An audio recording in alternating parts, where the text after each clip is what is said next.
everyone! In this video, I'll show you how to make your Pinterest account public and turn off private profile settings. Let's get started. First, open the Pinterest app on your phone. Now, tap on your profile icon at the bottom right corner of the screen. This will open your Pinterest profile page.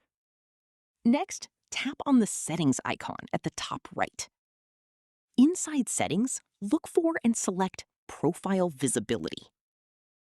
At the top, you'll see the Private Profile option turned on.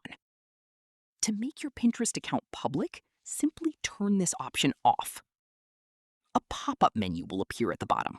Tap on Make Public to confirm. After that, your Pinterest profile will be visible to everyone. You may also see a confirmation message showing that your profile is now public. And that's it. That's how you can make your Pinterest account public in seconds. If this video helped you, don't forget to like and subscribe for more Pinterest tips and social media tutorials.